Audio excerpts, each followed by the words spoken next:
I mean, 75 pounds of rough-hewn Roman timber. Yeah, that is heavy. A human back, basically laid open by iron and bone. It is brutal. And a man from North Africa who just, happened to be standing on the wrong side of a dirt road at the absolute worst possible second. Right.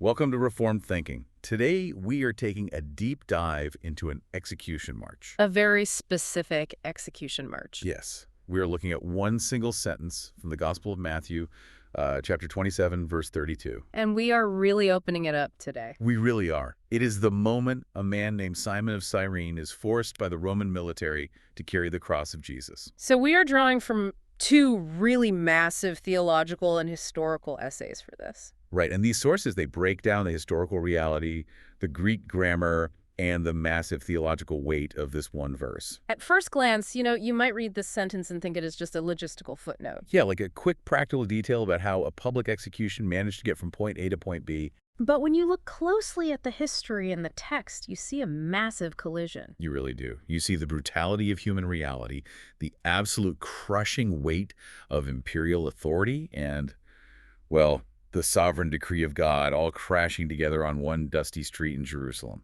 It is a staggering scene when you slow down and look at the details. Right?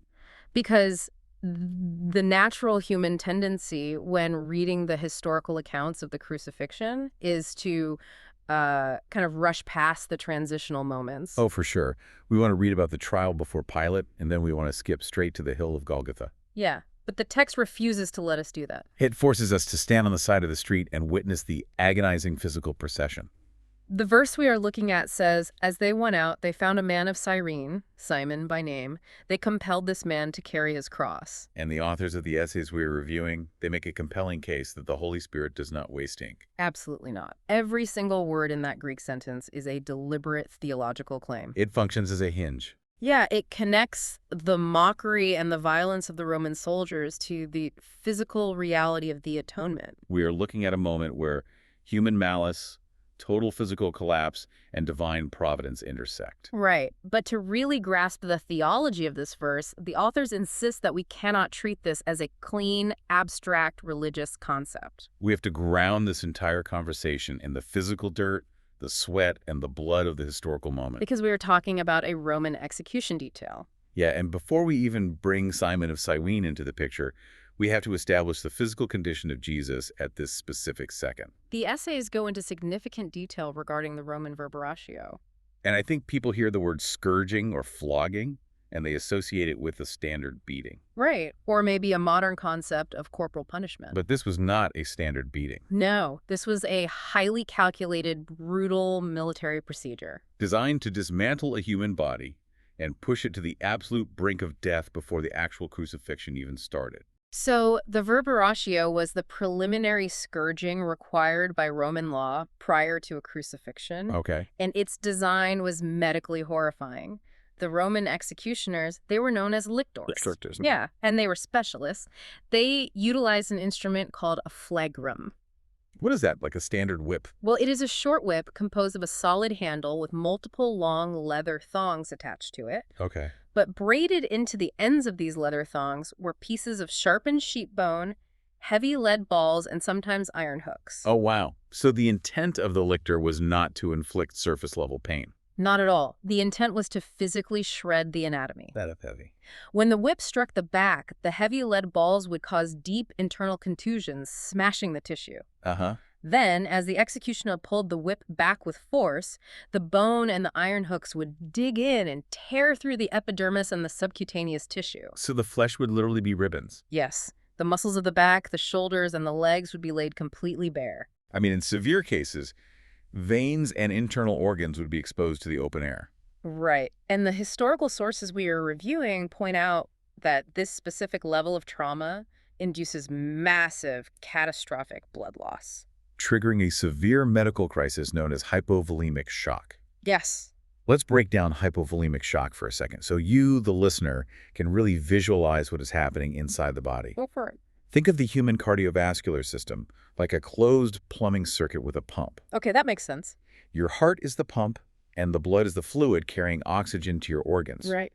When a person suffers the kind of tissue destruction you just described, They lose a massive volume of that fluid very quickly. So the body recognizes that it is bleeding out. Yeah, so it triggers a desperate survival mechanism. The heart starts beating incredibly fast, trying to pump whatever limited blood is left to keep the brain and the vital organs alive. But because there is not enough fluid in the system, the blood pressure completely bottoms out. The blood vessels in the arms and legs constrict to save the core, which means the muscles are suddenly starved of oxygen. Severe agonizing dehydration sets in immediately.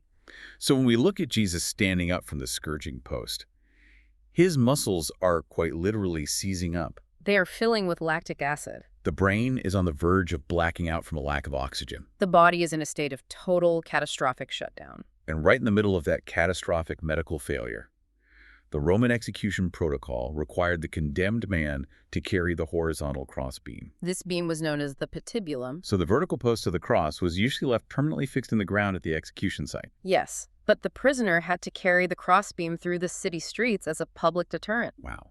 And the historical consensus is that this rough-hewn piece of timber weighed anywhere from 75 to 125 pounds. You have to picture the scene. Placing a 100-pound piece of solid, splintering wood across the shoulders of a man whose back has just been flayed open to the muscle. A man whose body is already deep into hypovolemic shock. The fact that Jesus collapsed under that weight is a physiological certainty. The human frame simply cannot sustain that load under those conditions. No, the muscles cease to function. The body hits a hard biological limit. Wait, I always assumed that early church debates about the nature of Christ were just, academic arguments held in quiet libraries. Oh, not at all. But looking at this, the sheer physical horror of the collapse seems to be the very thing that proves the theology. That is a great point. I mean, if Jesus is fully God, the creator of the universe holding galaxies together, how does his total physical collapse right here in the dirt define what it actually means for the eternal Son to assume human flesh? Well, that physical collapse is the definitive answer to some of the most dangerous heresies the early church faced. Really? Like which ones? In the first few centuries, there were massive theological movements known as Docetism and Gnosticism. Right, I have heard of those. These philosophical systems were heavily influenced by Greek thought. Which taught that physical matter, like flesh, blood, dirt, that it was inherently evil or corrupt. Yeah, and that only the purely spiritual realm was good. So because of this philosophical bias, they argued that the divine Son of God could not possibly have taken on a real physical human body. Right, it was offensive to them. They claimed Jesus only appeared to suffer. That is wild. They argued that his body was a phantom, an illusion, or that the divine nature of Christ abandoned the human shell right before the physical pain began. But this verse in Matthew and the catastrophic physical collapse it documents utterly obliterates those heresies. Absolutely. The eternal Son of God assumed a true human nature. He possessed a rational human soul and a real biological human body. He possessed real human limits. He experienced genuine exhaustion, severe dehydration, and complete muscular failure. His collapse under the weight of the patibulum is not a denial of his deity. No, it is the absolute undeniable proof of his true humanity. He felt the absolute limit of physical exhaustion so that he could stand as a true literal substitute for humanity. He had to possess a real nervous system to absorb a real curse. Okay, so you have a Roman centurion commanding this execution squad. Yeah. And he is watching his prisoner bleed out on the cobblestones. The procession is grinding to a halt. And the centurion has a schedule to keep. All right.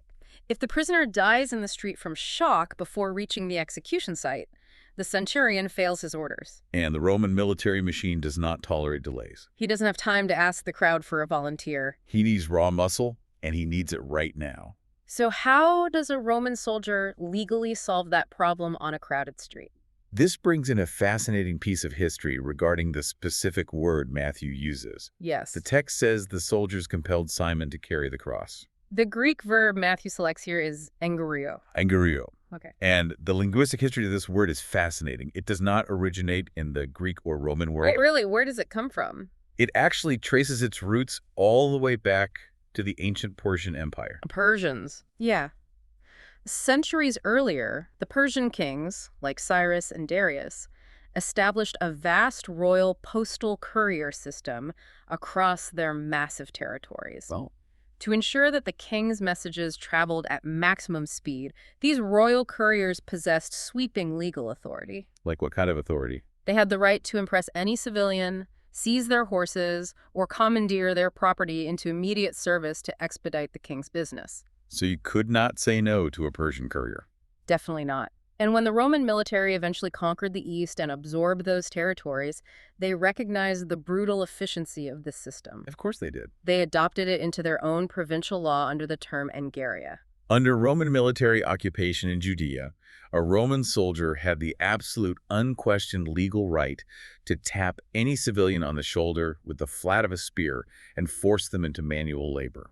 Usually, this forced labor was limited to carrying gear for 1 Roman mile. So this is forced conscription on the spot. Spot on. The soldiers are not appealing to Simon's sense of pity for a dying man. They are not asking nicely. This is an act of sheer, irresistible, raw coercion. Think about a modern analogy to grasp the sheer shock of this.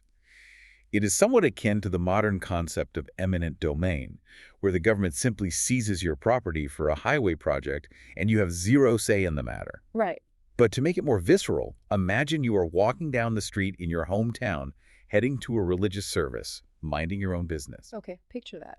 Suddenly, a hostile foreign military Humvee rolls up.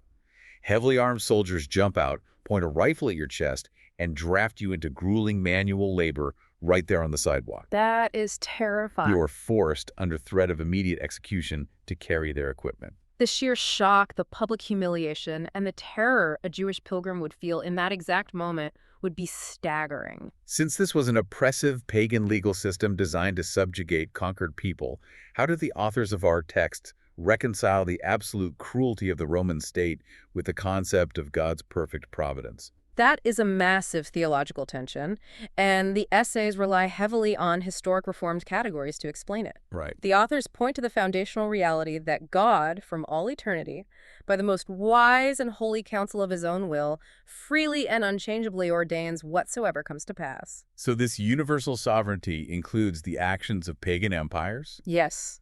corrupt governments, and cruel military systems. The Roman centurion was exercising his imperial authority solely to solve a logistical problem. His only intent was to expedite a state execution and maintain order. He had no interest in theology. Yet without realizing it, the Roman soldiers were operating perfectly as instruments of the divine decree. God utilized the cruel, oppressive, legal mechanism of Angaria to ensure that Christ's physical life was preserved long enough to reach the altar of Golgotha. The worst of human wrath and the most oppressive systems of pagan governance are completely subordinate to the divine will. The soldiers acted freely according to their sinful, cruel training, and yet their specific actions accomplished the exact predetermined purpose of God. Without God being the author of their sin. Exactly. Well, wait, that is absolutely right. Hold on. So you are saying God orchestrated the Roman oppression of the Jewish people and the specific deployment of this Persian conscription law just to ensure this one piece of wood made it up a hill at the right time. The authors argue that point strongly. Wow. The historical preparation of the Persian postal system, its integration into Roman military law, and the deployment of that law on that specific street were all sovereignly arranged. So God governs the sweep of empires to accomplish the redemption of his people. The centurion thought he was flexing the might of Rome. In reality, he was ensuring the true Passover Lamb made it to the site of the sacrifice alive. That makes the selection of the individual even more striking. Yeah, the Romans used that specific legal mechanism on one particular bystander. The crowd in Jerusalem during Passover was staggering. Historians estimate the population swelled into the hundreds of thousands. Perhaps over 1 million people jamming the narrow streets. Yet, out of that massive sea of humanity, the text focuses on one individual. Let's look at who Simon was and why he was placed there at that very second. The text identifies him as a man from Cyrene. Cyrene was a very prominent, wealthy Greco-Roman city located in North Africa. In the region we would recognize today as Eastern Libya. Right. It was part of an area known as the Pentapolis, famous for its architecture and trade. And Cyrene possessed a massive, highly influential Jewish population that dated all the way back to the reign of Ptolemy I Soter. Roughly 3 centuries prior to this event. These were diaspora Jews, Jews living outside the traditional land of Israel. Despite living in a heavily Hellenized pagan city, many of these diaspora Jews maintained a fierce devotion to the temple, the Torah, and the annual festivals. For Simon to be in Jerusalem means he had traveled all the way across the Mediterranean Sea. This was not a casual weekend trip. No, it required immense personal expense, months of planning, and severe physical risk from shipwrecks and bandits. He traveled for one specific reason. To observe the Passover feast in Jerusalem. He is arriving in the holy city for the highest holy day of the Jewish calendar, fully expecting to participate in the ancient, joyous rituals, recalling the deliverance of Israel from slavery in Egypt. You have to imagine the sensory overload for Simon. Oh, yeah. He has saved his money for years. He survived the boat ride. He walks through the city gates of Jerusalem, smelling the roasting lamb, hearing the chanting of the Psalms, surrounded by hundreds of thousands of fellow pilgrims. He is looking for a religious experience. And right in the middle of this massive pilgrimage, on his way into the city, he is intercepted by a Roman spear. The essays draw very careful attention to the Greek grammatical structure Matthew uses to describe this interception. The phrase translated as, "they found a man." The Greek verb Matthew utilizes is hieron, which means they found or they discovered. And the authors point out how Matthew uses this verb to highlight the intersection of human action and divine appointment. From the horizontal perspective of the Roman soldiers, it was a totally random discovery. They scanned the chaotic crowd, saw a physically capable man with broad shoulders, and drafted him. It was a split-second, pragmatic military decision. But Matthew pairs this verb with a very specific demonstrative pronoun in the Greek text, teuton, which translates literally as this very one. Out of a sea of hundreds of thousands of Passover pilgrims, the soldiers seized this very one. The authors argue that this specific language demonstrates that Simon's selection was absolutely not random in the eyes of God. From the perspective of the divine decree, God ordained from before the foundation of the world that this specific man, from a city in North Africa, would board a specific boat, walk down that specific dirt road at that exact microscopic fraction of a second, and touch the wood of the cross. I want to push back on this for a second because this is a heavy concept to digest in our modern context. It is a lot. It is incredibly easy to look at this narrative and conclude that Simon was just an unfortunate guy who had terrible luck. Right. He was in the wrong place at the wrong time. A victim of circumstance. Yeah, if you look at it purely historically, it looks like a tragic coincidence. How do the authors distinguish between random historical chance, bad luck, and what theologians call the execution of divine providence? The essays argue strongly that in the biblical worldview, there is absolutely no such thing as random historical chance. Every detail of the universe, no matter how small or seemingly insignificant, is actively governed by a sovereign creator. The distinction lies in recognizing the dual realities operating simultaneously. Okay, unpack that. On the horizontal human level, events often appear contingent, accidental, or chaotic. Simon decided to walk down a particular street because of the crowd. A soldier made a split-second decision to point his spear because the prisoner stumbled. But on the vertical divine level, God is actively governing all his creatures and all their actions.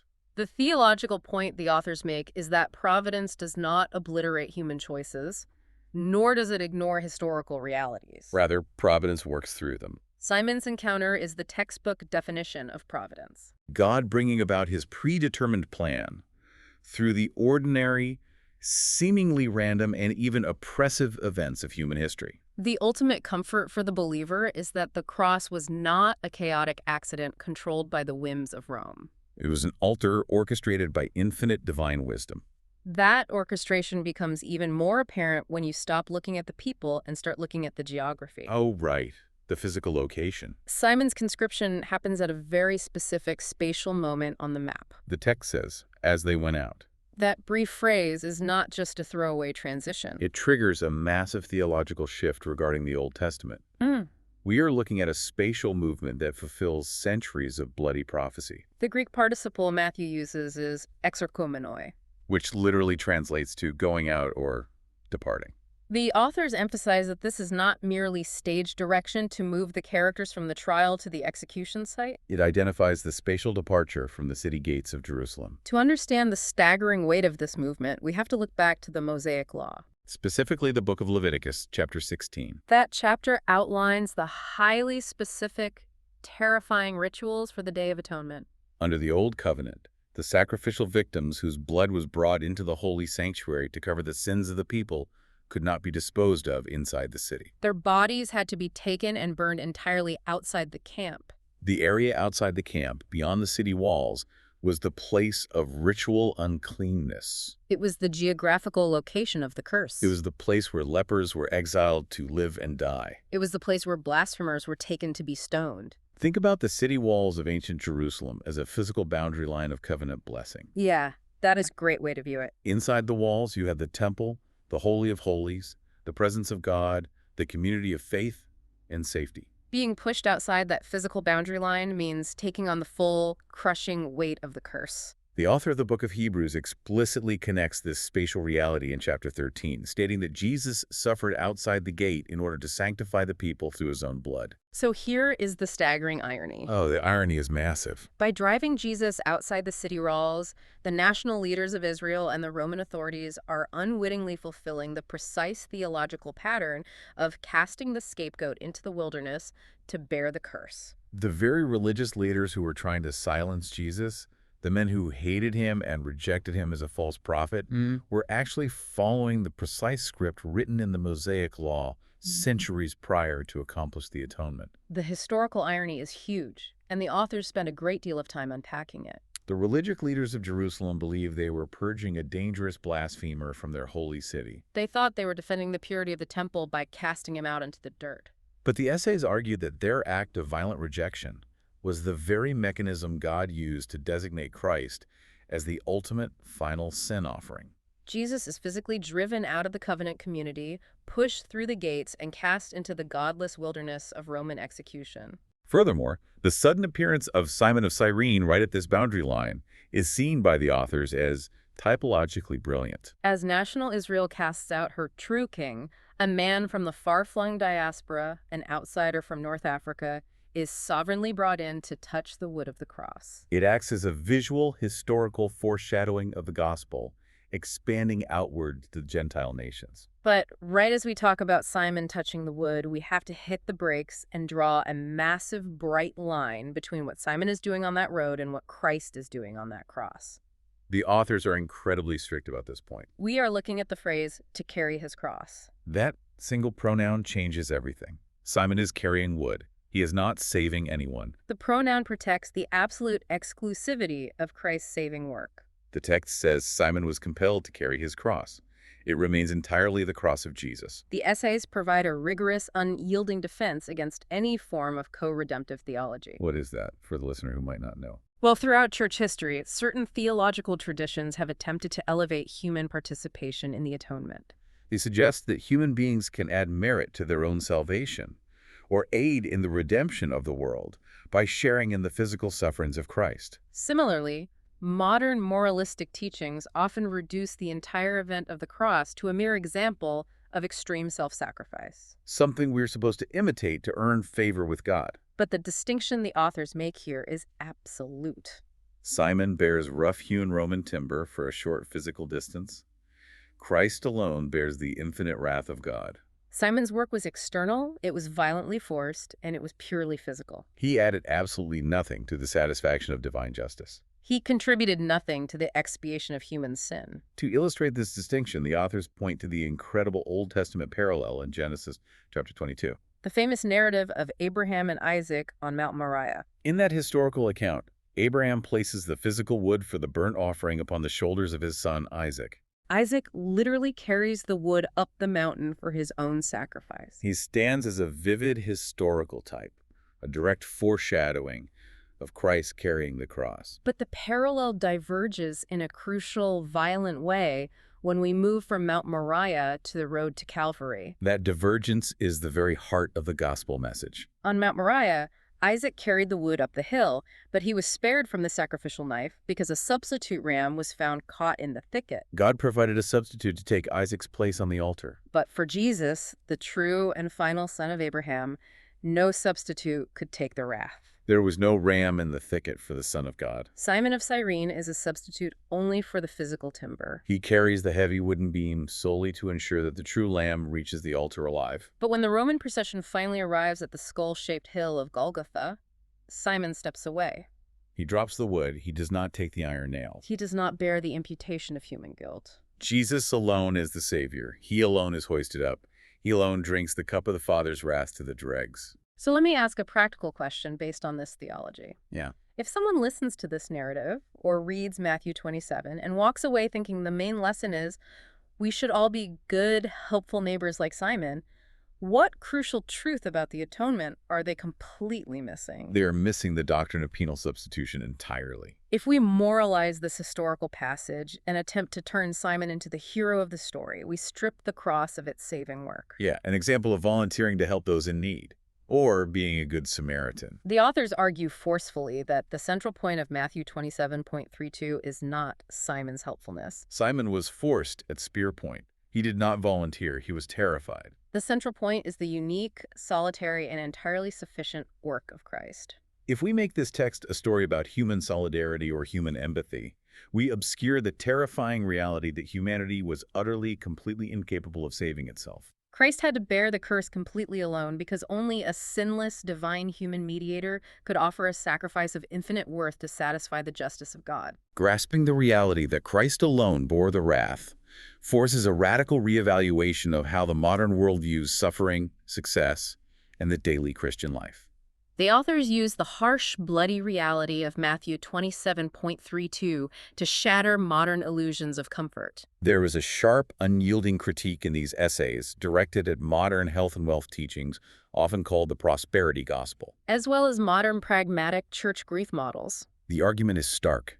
If the creator of the universe collapsed under the physical weight of a wooden beam in the dirt, promising people a life of material luxury and physical ease contradicts the core reality of the Via Dolorosa. The contrast is devastating to those modern movements. The prosperity gospel asserts that physical suffering, bodily weakness, and financial hardship are direct signs of a lack of faith or hidden sin. They claim that God's absolute will for every single believer is continuous physical health, victorious living, and material luxury. But our text presents the Lord of glory, the incarnate Son of God, physically exhausted, bleeding out, and collapsing in total public humiliation. If the path appointed by the Father for the sinless Son of God was characterized by intense physical suffering and state-sponsored execution, the claim that faithful Christians are guaranteed earthly ease is fundamentally at odds with the biblical narrative. Similarly, pragmatic church growth models that try to market a comfortable, frictionless, consumer-friendly version of faith are directly confronted by the raw, offensive reality of this execution march. The king's path to victory was through intense, sovereignly ordained suffering. But wait, unlike the cross that pays for sin, the believer's cross is meant for training and growth. Jesus told his followers, "Take up your cross and follow me." How do the authors explain the difference between the cross Jesus carried and the cross we are supposed to carry? The theologians often call this concept the third use of the law. It is not a list of rules to earn salvation. It is the training wheels for how a saved person learns to walk in holiness. The difference between Christ's cross and the believer's cross is one of purpose and efficacy. Christ's cross was atoning, substitutionary, and wrath-bearing. It paid the legal penalty for sin. The believer's cross has zero atoning value.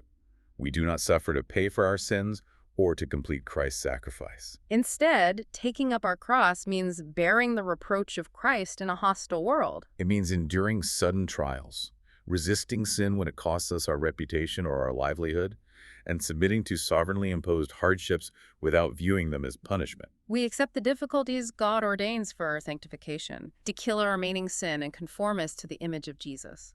But we never look to our own suffering as the ground of our justification before God. Think about the modern consumer mindset for a minute. We are conditioned by everything around us to desire a completely frictionless life. We want immediate service, total comfort, 2-day shipping, and the elimination of all inconvenience. Then compare that mindset to the raw, offensive reality of an execution march where a bystander is drafted by the point of a Roman spear. When a person faces a sudden, painful disruption, they did not choose, much like Simon being seized by the Romans on his way to church.